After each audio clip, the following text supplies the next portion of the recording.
Hi, welcome back to the committee program. I am your host, Arun Chaudhry, and we have a very special edition of Smart Club because we have a hometown hero, someone from Jalan, which, as you know, the show's editor, Xhevat Kastrati, is from, and that is Nisa Sherifi. Hello, and thanks for coming on the show. Hi, and thank you so much for having me. It's a pleasure. Where are you right now, actually? Right now, I'm in Stockholm. I'm visiting my mom, who is in Kosovo. Okay. But I'm spending time with my brother, who's alone in Stockholm. Because there is a wide diaspora, and this may be something that we touch upon in a lot of different ways, of course. So we have a really cool, interesting topic today, which is we're going to talk about segregation, which is something that you're working on academically in a very smart way, but which we Americans think of as a feature of our slave and post-slave society, which of course is something that's still very much being grappled with, and it's an internal tool of organization in that way. I know you want to talk about it more in the Western Balkan and specifically Kosovo context, in which I don't want to take words out of your mouth, but I think you would say it is an active tool of colonialism. Can you just take a step back? People are familiar with Kosovo. We've done several segments on the show about different aspects of it, but not in this context. Can you step back and talk about what the status of the Kosovo region was when it was in Yugoslavia, and how this changed? And if you can give us a general idea of the Western Balkans when it comes to sort of ethnic patchworks and how this works, I think this would be good background for us. So without me yapping anymore, Nisa, welcome. So, unlike many of my peers, I actually like to start the history of Kosovo a lot earlier than the socialist Yugoslavia, because I think sort of trying to divide the history of Kosovo from the context of like the 19th century and the context of nationalism, but also the context of Western imperial princes cutting places up like pies, is slightly incorrect, because Kosovo actually falls within this context. So first there was, not first, but at one point there was the Ottoman Empire over the Balkans for a very long time. And then the Ottoman Empire became what was known as the sick man of Europe, because it was dying, especially in Europe. So at that time you had the emergence of national identity and sort of national sentiment all over the Balkans, which was actually in part backed by the West, fed by the West in order to fight the Ottomans. But the Albanians, we then found ourselves in a very interesting position, because there came a point where, with this sort of national sentiment rising, we wanted to create a country for the Albanians, which would comprise of the lands where Albanians were a majority. Now, that didn't sit well, I guess, or fell onto deaf ears when it came to the European princes, and as a result, Kosovo and several other parts that were inhabited by Albanians in what we wanted to have as this larger sort of Albania was split from what is today known as Albania. And actually, Albanians, only about 35 or 40% of Albanians ended up in a national Albanian country. The rest of us ended up in other countries that were in no way actually Albanian, with Kosovo ending up namely under Serbia. And that's sort of where our, journey battling colonialism begins. Because the idea of colonizing Kosovo became, in a way, sort of the central part of Serbian national identity. And we see this like really blow up in the 90s, especially in the 90s wars. And this idea of Kosovo being the heart of Serbia starts being built. Now, the thing is, Kosovo was demographically predominantly Albanian. So as such, there were several different policies to change this demography through colonization. They started very early on with several documents, including one that was written by an ex-minister of an ex-king, and ones written by ministers in like the Kingdom of Yugoslavia, but also within the Socialist Federation of Yugoslavia. There were settler colonialists moved in, and there was this thing called the agrarian reform, which was supposed to, reform the agrarian part of Kosovo, but actually a very big underlying factor in it was to settle Serbs in Kosovo in order to change the demography. Throughout, so the Balkan Wars that were happening when the Ottoman Empire was falling apart, and basically all other wars, the Albanians, especially the ones that found themselves outside modern-day Albania, were subject to a lot of massacres, a lot of oppression, a lot of discrimination, and slowly we see this idea of the we see the racialization of Albanians start to happen. So in a way, they start splitting the idea of Albanians in Albania and Albanians in Kosovo, which actually leads to an entire derogatory term being formed for the Albanians of Kosovo, which is even today in use. And so there's this constant project to try to colonize Kosovo. Now, under the Socialist Federal Republic of Yugoslavia, Kosovo was not a republic. I mean, it was supposed to be a union of South Slavs, and I guess our main differentiating factor is the fact that we're not at all Slavic, not in language, not in culture, not in history, and for the most part, not in religion. We also do not define ourselves through religion, like a lot of our Slavic neighbors do. So we were completely the outlier, but we were autochthonous and in our own lands. And now there were a set of protests. So Kosovo has a history of resisting through protests and manifestations and claiming its rights through these protests and manifestations, which for the most part, if not for all of them, began as peaceful movements demanding rights. A lot of times this was met with a lot of repression, but at one point, Tito, the dictator, sort of charismatic leader for a lot of people at the time, perhaps not for the Albanians, there we go with the cup, decided that perhaps it would be best to grant Kosovo its autonomy and give it sort of a degree of political independence within Yugoslavia in 1974.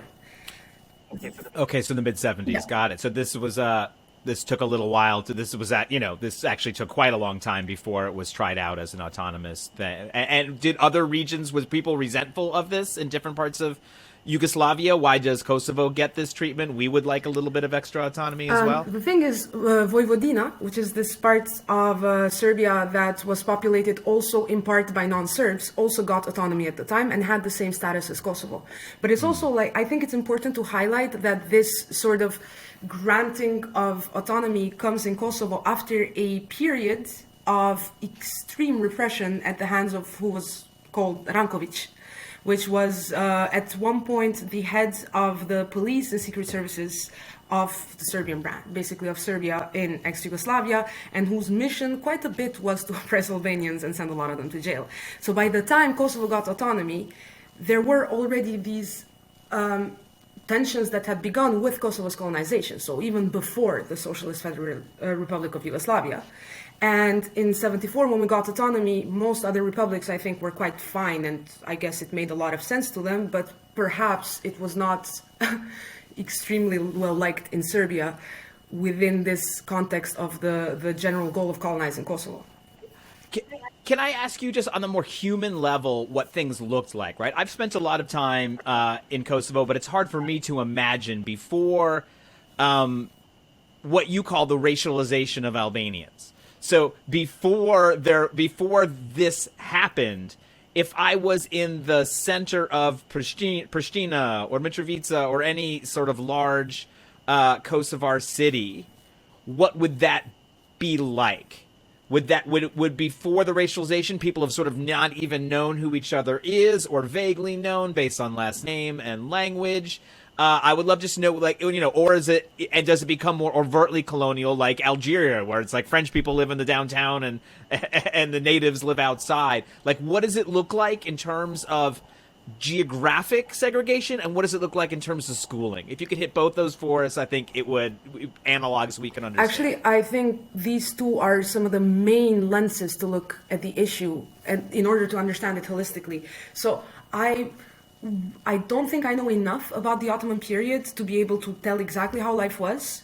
But basically, the Ottomans had different forms of classifying the populations that lived in the empire in different periods. At one point, this was based on religion in the very beginning. And then eventually, the Ottomans also, I guess, had names for the different ethnic groups in the Balkans. But since the entire thing was under the Ottoman Empire, Kosovo had this thing called the Vilayet, which was like an administrative center. There was some mixity in the cities, especially in cities that were cities of trade or main points, like in Prizren. But predominantly Kosovo was Albanian, even at that point, under the Ottomans. Now, when the agrarian reform began, you see the move of thousands of Serbs who are settlers. And actually, in the beginning, it's in the villages, because Kosovo at this point is so rural that you cannot think of taking Kosovo from a colonial project with ignoring the rural areas, with ignoring the villages. However, actually, even the kingdom of Serbia, under like the kingdom of Yugoslavia, they struggled to actually keep people in these villages, and a lot of them wouldn't stay, which is also something that I have confirmed with my grandfather, who actually remembers parts of it and has heard from his parents. Even though they were given, oftentimes they were given land for free, they were given houses, all of these were confiscated or nationalized from the Albanians before. But what you see in the cities is that you have a move of a lot of Serbs in the cities, especially cities that are big and there is industrial activity in. So this was a shock even for me, that I found out recently that the experiences of a lot of my family under the socialist Yugoslavia were actually largely different from the experiences of a lot of my Albanian peers who didn't happen to live in one of these cities that were industrialized. Eventually, after looking at maps and different data, I found that the places in Kosovo that were being developed were the places where there were a lot of Serbs. So the places that were considered centers, even though we were in the periphery, these places were sort of mini centers for the Serbian population, which Gjilan, the city me and Jack are from, happened to be one of. And so we had factories, we had women working in factories, which is seen as this like big Yugoslav move and whatnot. But all of this was still in the context of underlying repression and especially of underlying censorship of one's Albanian identity. So the second you were quite openly Albanian, or you aspire to anything openly Albanian, that became quite dangerous for you, even within the cities. In the areas that were predominantly Albanian and rural, the degree of lack of development, to me, was extremely shocking. As somebody coming from Gjilan and having heard like a completely different history of Yugoslavia in Gjilan, even with the underlying discrimination, just the degree of material development was absolutely at a horrendous state in a lot of these rural places if they were populated by majority Albanians, because Serbia didn't really see a need to invest in any of it, at the time at least. And so in the city center, of course, you have like a relatively high concentration of Serbs, because a lot of them hold relatively good positions in these cities. So in Gjilan, in Pristina, Prizren, and many other cities, you will find that there were neighborhoods that were full of Serbs, neighborhoods mixed between Serbs and Albanians, all of them which, for the most part, were part of the party. And especially after 74, we have like, I guess, a 6 to 7 year period.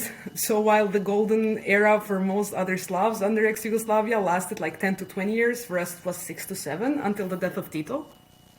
And then after the death of Tito, it became quickly clear again, the anxieties that resurfaced for everybody about what was going to happen resurfaced for us in a way double, because now we were like, oh no, now it's going to depend a lot also on who comes next, because we had this history of repression, and we knew that in a way they were out there to get us, in the sense that our identity wasn't allowed to exist and flourish in its whole, and our right to self-determination was completely ignored or undermined.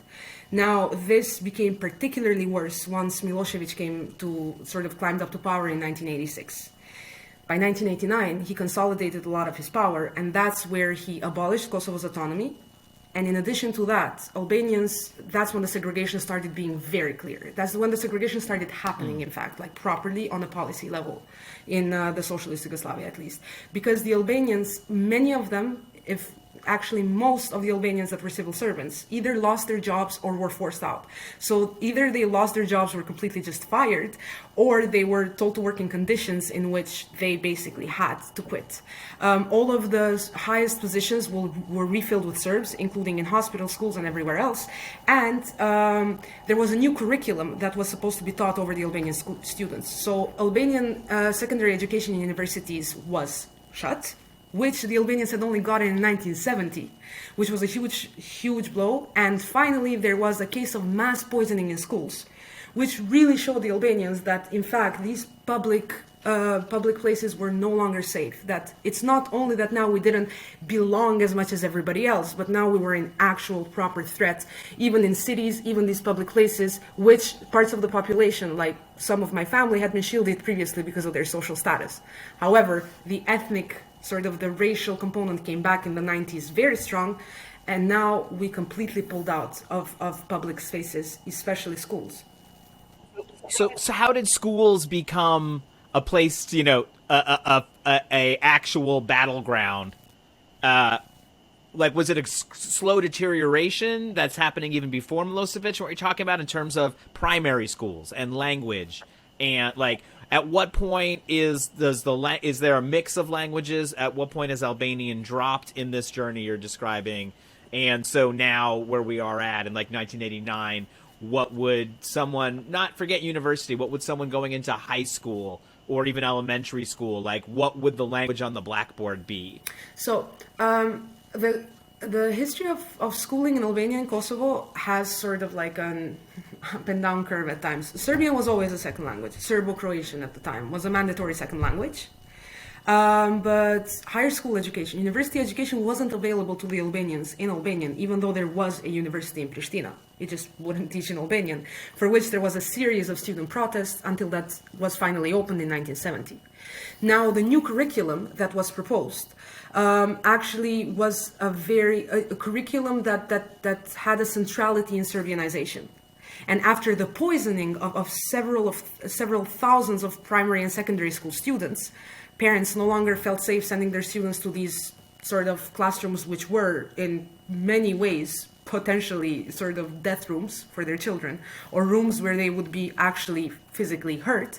But on top, there was also this curriculum which was there to oppress us on a narrative, discourse, and intellectual level.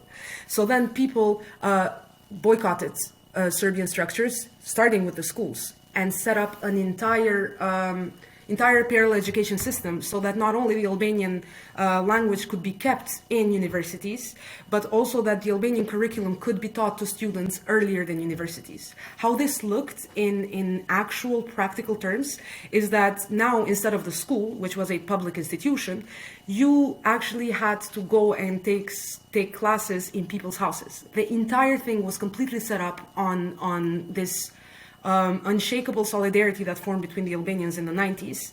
And it depended on people opening up their homes and actually teaching students within these homes.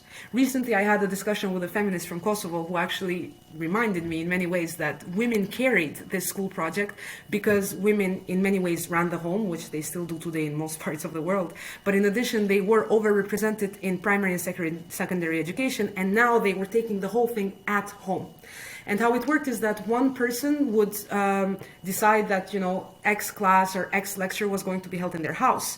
And by word of mouth, the students would learn about it. Because if you left too many traces and it somehow fell into the hands of the Serbian police or the secret services or anybody, they would bust the entire operation, jail and beat the people involved, and just, in general, completely destroy the whole thing that was happening. My mom, who was in university at the time, and my aunt, who did high school and university at the time, actually talk about the fact that they don't even properly know how the inside of the public buildings where they were supposed to receive their education look like, because they have no access to them, because all of it went through sort of the private.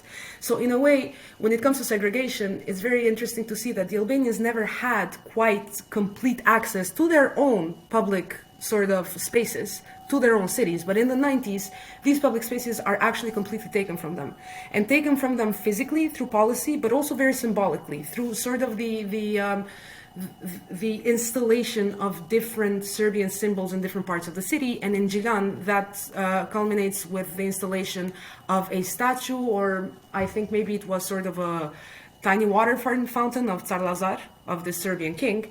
And according to a lot of the Albanians from Gjilan that I've spoken to, for them, that was the moment, the sort of clear cut, the shift in paradigm, when they realized that while they had been progressively losing their city until that point, especially after the 80s, especially in the 80s, when that was installed, it was a clear message, a clear symbolic message that their public spaces no longer belonged to them, that there was to be a segregation in these spaces, and most city centers stopped being frequented by Albanians. Schools were no longer frequented by Albanians, and there was a lot of fear in hospitals of sterilization and of different unethical and oppressive and discriminatory medical procedures that also pushed the Albanians away from hospitals. So how you see it in practical terms is that while Albanian was on the blackboard in primary and secondary education for many years, while you were able to write in Albanian in many times, you weren't able to write about being Albanian or about your actual history as an Albanian. And in the 90s, that became completely impossible. And in universities, you could no longer even write in Albanian on the blackboard. So instead, I guess the move was to actually push us away from our public spaces and away from generally our spaces. And in addition, we self-segregated out of fear for safety, out of just our fear for our well-being. At least that's part of it is explained by that through by the people I've spoken to. A lot of the story that we especially know is then the direct anti-colonial struggle culminating in alliance with NATO and the bombing, etc. But like, we don't talk about it in terms of what you're talking about. So like, at what stage in the actual conflict do the cities demographically start to self-select shift? Are actually more Serbians being told to get in there for some reason? Like, hey, or is it like people are like, hey, we need to move because there's and how does that draw a line to the current demographic map of Kosovo, which is not simple, right? Which does have features that continue to sort of bedevil the constitutional makeup of the country. So a lot of people never actually moved away from their cities and from their houses and apartments inside the cities. The segregation happened in public spaces. So people would stay in their cities throughout the 90s. They would stay in their houses, but they would not frequent public spaces. So how the segregation actually happened is that the public spaces were safe and accepting for the Serbs in the city, but these public spaces were no longer safe or accepting for the Albanians in the city. So then Albanians started sort of frequenting almost purely private spaces. So other people's houses, even cafes were actually done a lot of times in different houses. The windows were taped up with newspapers so nobody would see it. And this happened in the 90s. So after 89 and the abolishment of Kosovo's autonomy, there are a set of policies put in place that bring us to this point. The poisoning of the students, which was, by the way, dismissed as mass hysteria despite the protest of several doctors who were even sent by Yugoslavia itself, it is one of the culminating factors. The firing of civil servants from public positions is another one of the culminating factors, and the switching of all key positions in said public institutions with Serbs is another key feature. This happened in like a very short period from 89, and by 92 or 93, we had this full-blown, what we call the parallel structure, parallel institution system in Kosovo, which, by the way, was completely based on nonviolent resistance. Now, depending on which camp, people will argue that the nonviolence was either a strategic plan because we knew sort of our size and, I guess, military, in that case, lack of capabilities in Sirsa 91, 92, and for other people, it's genuinely because they believe this was one of the proper ways to resist within the context of sort of the peaceful uprisings after the fall of the wall. And so this, as you said, culminated eventually with an actual full-blown invasion by Serbia in 99, which, in my personal opinion, didn't happen earlier because they were a little bit too busy being in other countries and having wars there. And 98, 99 is when the tanks and everybody else is completely present in the territory of Kosovo. Eventually, there are the NATO bombings, which liberate Kosovo and save Kosovo. After, by the way, I must point out, because a lot of people seem to be unaware, a series of negotiations where the Kosovo party made incredible, in my opinion, absolutely insane concessions, including concessions to our own independence, which the Serbian party pulled out of. The NATO bombings didn't come out of the blue, is my main point in this part of the explanation. Just side note, because it's a leftist show and I know that there are a lot of very weird positions on this.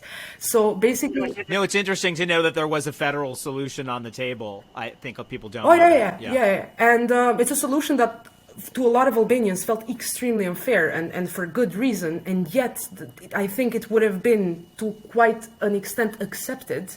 But it was, my point is, it wasn't the Kosovar party that boycotted. It was Milosevic and his party that boycotted. And that eventually then after another bunch of massacres led to the bombings. Perhaps the absolute failure of the international community to do anything about Rwanda and Bosnia helped convince them a little bit to save us. But after that we have the UN mission in Kosovo, which in Kosovo is commonly known as UNMIK. So in UNMIK, In UNMIK, you have sort of, the demography of Kosovo is unclear because after the bombings, you have about 1 million Albanians, more than 1 million Albanians coming back to their homes. A lot of them were internally displaced. A very extremely large number of them were displaced outside Kosovo's borders, I think with about 250 to 500,000 of them being in Albania, and then people came back. Obviously, after the war, there were cases where Serbs felt scared or unwelcome and they left. I'm sure there were cases where some Serbs legitimately were threatened and left. But the point is, there started to be a demographic shift in Kosovo. A lot of the autochthonous Serbs stayed, so Serbs that had been in Kosovo for hundreds of years stayed, but a lot of the Serbs that had come later left, and this is already after the bombings. Then, after a series of riots in 2004, you have another number of Serbs and Roma people move away from Kosovo, a lot of them, again, from feeling threatened because the riots did have a certain sort of ethnic element to them. But that's when the international community came up with this idea that, I don't know, I guess at the time felt great for them, called decentralization, whereby they moved a lot of the Serbs into villages around the cities. And now we're having to deal with the problem that these villages are now segregated. They are not part of what I guess we would call normal Kosovo life, and they're predominantly populated by Serbs. We do not have this issue with the rest of the communities in Kosovo. The Turkish community is still in the cities, still in the houses where they lived for hundreds of years. I can't even say integrated because these are autochthonous sort of communities of Kosovo. They don't need to be integrated. They are part of Kosovo, but there is virtually no real contact with the Serbian villages, and now we're having to deal with the problem of So you're saying, in a place like Kosovo, there are, of course, natural enclaves, but that the Serbian ones are somehow are artificial constructs. Mm-hmm. So the thing is, I'm not even very sure that there were natural enclaves before as such. I think in a lot of cases, a lot of villages, a lot of Kosovo is ethnically homogeneous in terms of being Albanian. But now there were many parts that included very many other communities. There are entire parts that are ethnically homogeneous but not Albanian. For instance, like a lot of the villages in the mountains around Prizren, populated by the Gorani, or at least that were populated by the Gorani. But yeah, the Serbian enclaves are a completely, in my opinion, fully artificial setup that were a direct result and a wanted result of the decentralization policy. Now, the unwanted result of the decentralization policy was this de facto segregation that is happening, and a de facto segregation that is extremely difficult to bridge because in Kosovo, it is not required for the non-majority communities to learn Albanian as a second language in school. Now, most of the non-majority communities that aren't Serbs actually do take it as a optional second language class. For instance, in my school, my cousins went to Turkish schooling because they are ethnically Turkish, and they all took Albanian since I think grade 1 or 2 up until they finished their primary and high school education. But in the Serbian enclaves, so for instance in the villages next to Kosovo, there is no such thing. There is no Albanian language learning. And although we have quotas on the government level and Serbian is an official language of Kosovo, not everything goes through state quotas and through state institutions. I mean, there is an entire part of life that isn't actually state institutions, and it's difficult enough to find a job in a country which is rebuilding its economy after such a difficult context. It's, I think, probably impossible to find a job if you also do not speak the actual language spoken by most people. Which is why we see that there is virtually no segregation of the Turks of Kosovo in Kosovo, even in villages where they're majority, for instance in Mamusha or in a village next to Gjilan, which is Dobrcan.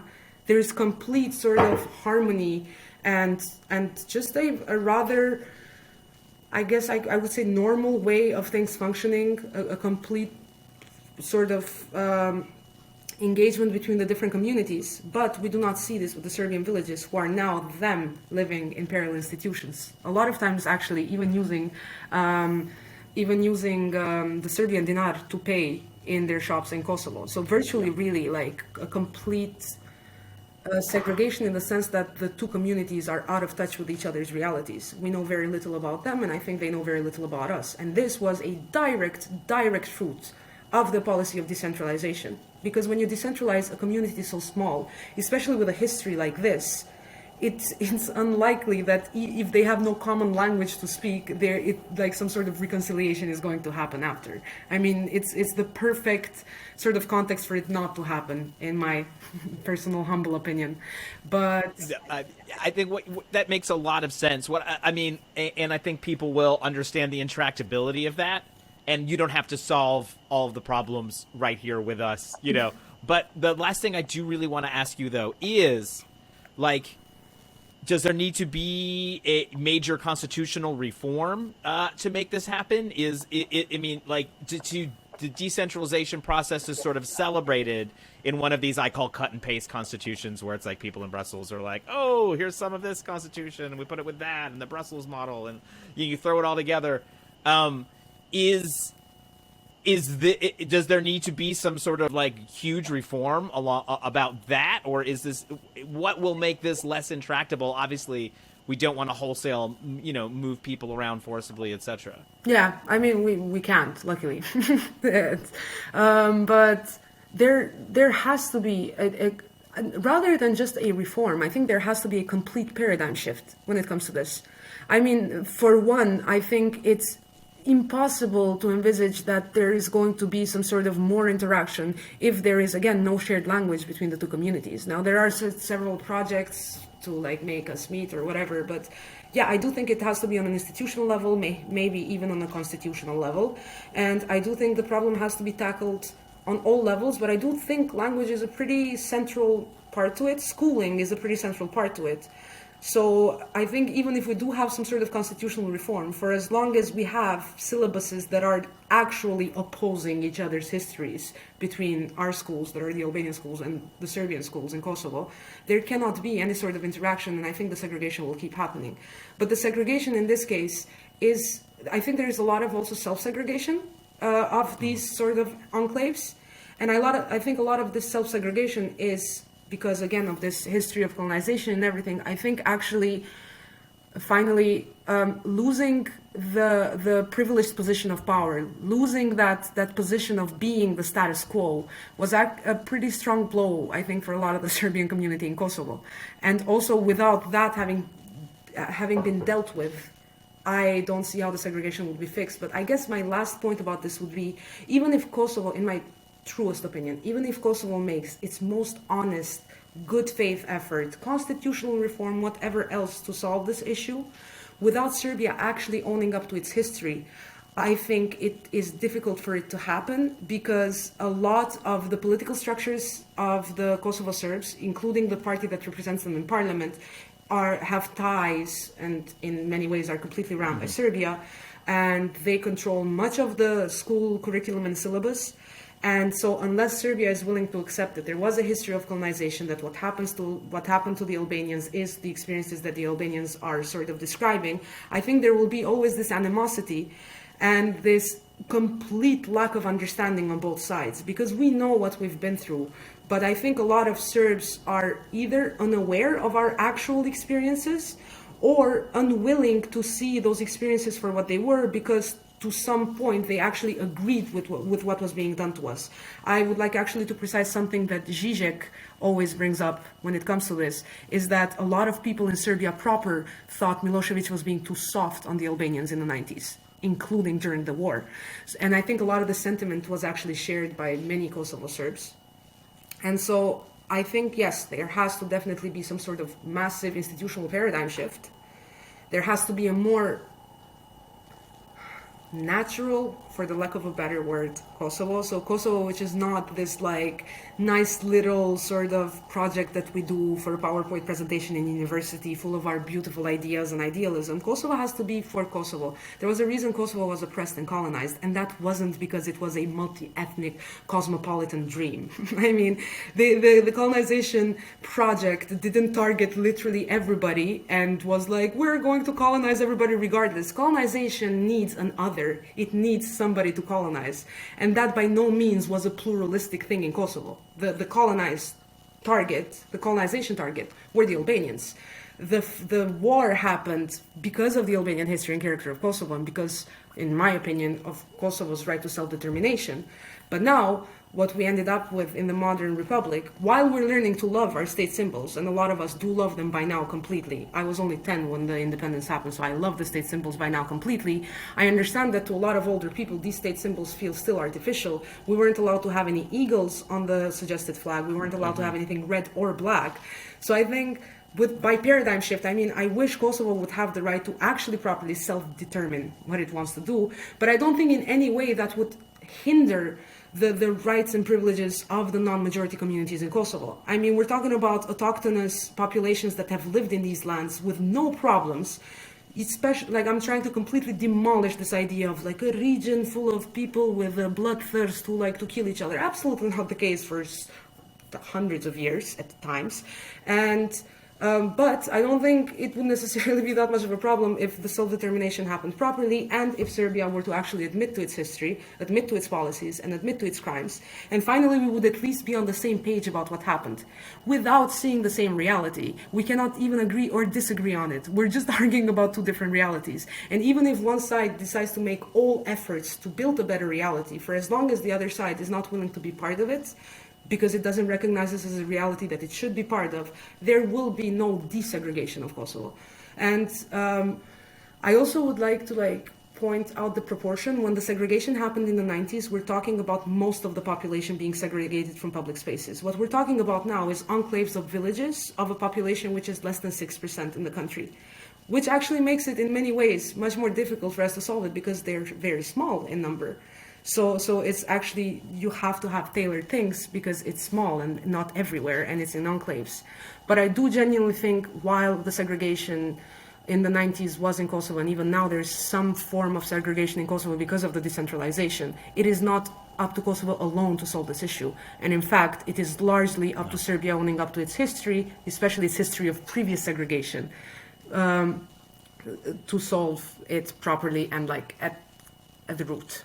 That's it. Yeah, no, this is, I mean, look, thank you so much for walking this through us. And let me say, just to put a fine point on it, and maybe in a way that's less comfortable sometimes for folks from Kosovo, but to really point the blame a bit on the West and North America and places where we we care for a couple of months and we send in experts to do their things. And it's not what you're talking about is not part of the conversation that happens in Western Europe and in North America about recognition of Kosovo. Absolutely. Right?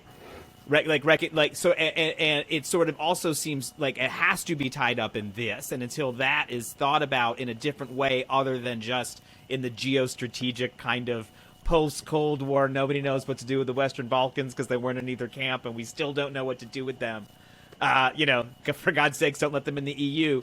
It is sort of, it will continue to be a problem. It will continue to be a borderland, right? Like Kosovo is, your prime minister has described it many times, where as the only country in Europe that doesn't border a country in Europe. It's it is on the periphery of something and yet is in the middle of something, and that's just going to be a tough spot. And actually, if I could make just two quick points regarding this. The first one, just to sort of clarify the degree to which many of these policies of UNMIK, of the international community, were ironic and, in my opinion, ridiculous, is a central policy of the segregation during the Milosevic 90s in Kosovo was the fact that Albanians could not buy land from Serbs. You could not write land, sort of property, under your name as an Albanian if you had purchased it from a Serb, because he did not want that to happen in any possible way. Now, after the war, UNMIK actually reinstates the same policy for many years. So at that point, I am wondering, if you have the same exact policy with one of the most racist, genocidal, colonial leaders of the 90s in the Balkans, are you really, have you thought it through, would be my main question. I found this out doing an internship on property law in Kosovo, which is an insane mess, but it completely shook me. That's number one. Number two, I think we are actually the only country in Europe that doesn't border a European country. I really love that expression. In addition, I think we're a country in Europe which is by no way, shape, or form considered European, but by most other Europeans, whatever Europe means, because of history, because of this idea of center and periphery. And we're also, because of our geographic location in Europe, very often completely ignored from the decolonial conversation. There are very, very few people who will include Kosovo in the decolonial conversation. And until Kosovo is seen for what it is as a whole, so Kosovo with its decolonial history, not a civil issue that somehow escalated into a secession, yeah, I think it will absolutely not be saved, especially if it's looked at through this like geopolitical interest approach, and especially if the West still keeps feeling bad that they helped secession in one of their fellow like friendly countries. Because I know that a lot of European countries that have strong ties with Serbia to this day feel bad, shout out to France, for having supported the bombings. And I think until the West in its head understands and resolves all of this, yes, there will not, we will always have issues like this. And I guess my last point is to say that there are a few of us that are trying to work on building sort of this colonial, not building a colonial narrative, but rather exposing Kosovo's colonial past in order for this to be understood properly and for us to be included in the conversations, because we're definitely not included at the European Union level like everybody else. We are othered to this day. We're seen as a state, which is like a state, but is it really? And at the same time, we often are completely excluded from like leftist spaces, decolonial spaces, because we are seen as an like ultra-nationalist US created enclave in the Balkans that ruined the beautiful project of this like incredible dreamland called Yugoslavia. And our entire history of years and decades of resistance and years and decades of solidarity among our people who were being oppressed is completely ignored in both spaces. So I think to some extent, yes, they have to realize this. And in order for them to realize this, some of us are making our best efforts for them to be able to just read things about realizing this. Because sometimes I feel Kosovo was so subaltern that we didn't even manage to produce any knowledge pertaining to this. We were given just enough rights to shut up for many years and not bring this up enough. And then when it was taken from us, we didn't, and anything that was created on the way was oftentimes destroyed. You have a lot of books of Sabri Halimi which were completely burned to crisp. And so I think now we're finally doing this work of creating knowledge, exposing history, in order for us to be finally considered in many ways humans, and on a geopolitical level, a proper state in both the Western sphere, so this bigger who decides sphere, as well as in like decolonial academia and in the what people went through and their experiences matter sphere. Look, thank you so much again for coming on. And look, when we start the petition to get the flag rethought of, I hope you'll think of Xhevat and I, because, you know, we love design and we love flags and we love red. It's my favorite We're on color board. too. Without meaning to provoke anybody who is very easily provoked. Serbia. I will reach out to you guys. Thank you so much for having me. It was an absolute pleasure. Comite, comitato, comitiet, comiteto, corul, comiti, we yantwe, submiti, we committee.